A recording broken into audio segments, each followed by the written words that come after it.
Hello, welcome to this week's edition of the Dog Pound. My name is Mike Kemp. I'm the offensive coordinator and assistant head coach, and this week I'll be filling in for head coach Randy Moore.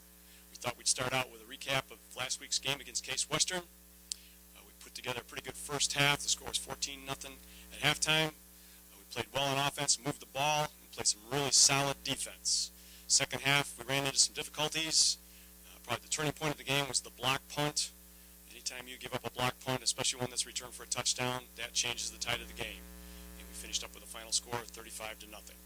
With me today is my guest, Dominic Harper, defensive back from Kenyon High School. Dominic, how are you doing today?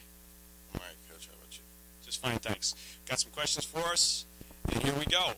Dominic, what was your impressions of Saturday's game? I think Saturday, overall as a team, we did very well. Like you said before, on offense, we moved the ball. Defense, we had some good stops.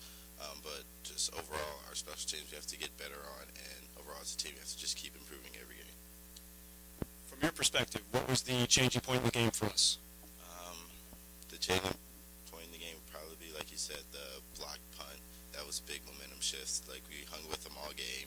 We were battling out for it, and then that punt just kind of took the last that we had. So. Yeah, I think statistically 85% of the time when you get a punt blocked, that team usually loses. So that really hurt us. We're getting ready for Kenyon. You guys have played Kenyon in the past. I guess we've had some success over the past few years, beating Kenyon 3 or 4 times right in a row. How does that affect your approach as you go into this game with Kenyon this week?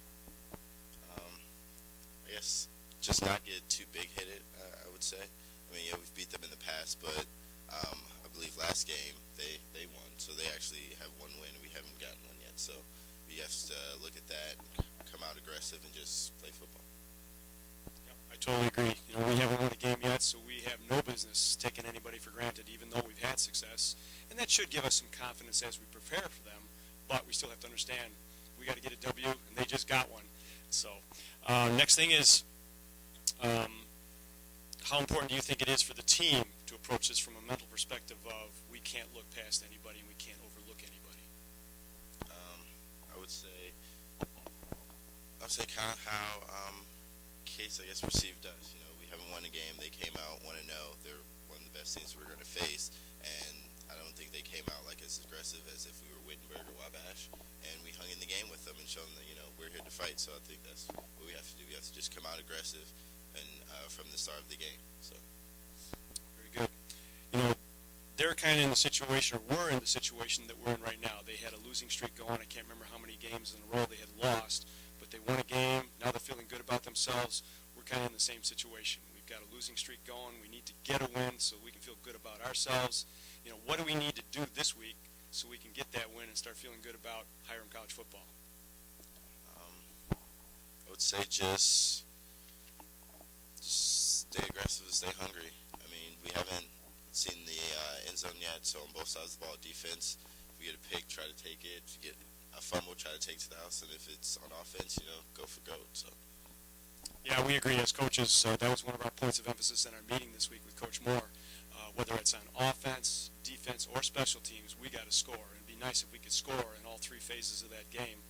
Anytime we can get a score in this drought that we're in, we'll take it. If the defense can take one to the house, that'd be great. If we can set one up with a special teams play, that'd be outstanding. And if the offense could finally drive down the field and go the length of the field and score, we'd be firing on all cylinders. So that's really a point of emphasis for this team this week. Thank you. Our game Saturday is at 1 o'clock.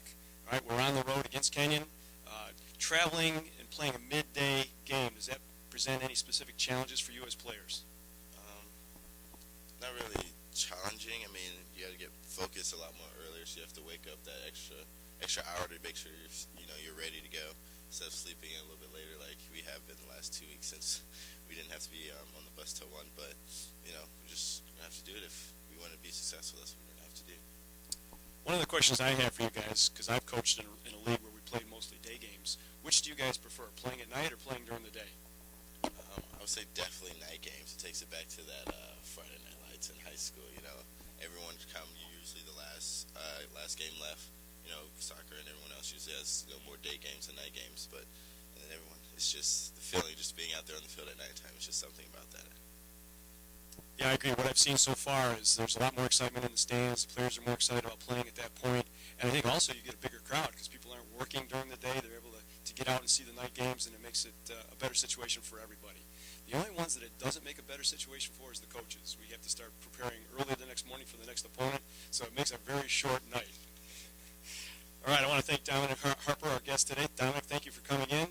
I'd like to wrap this up by saying, next week we'll be back here. We'll talk about the game with Kenyon College, and we'll also look forward to the next game down the road against Denison. Thank you very much for joining us.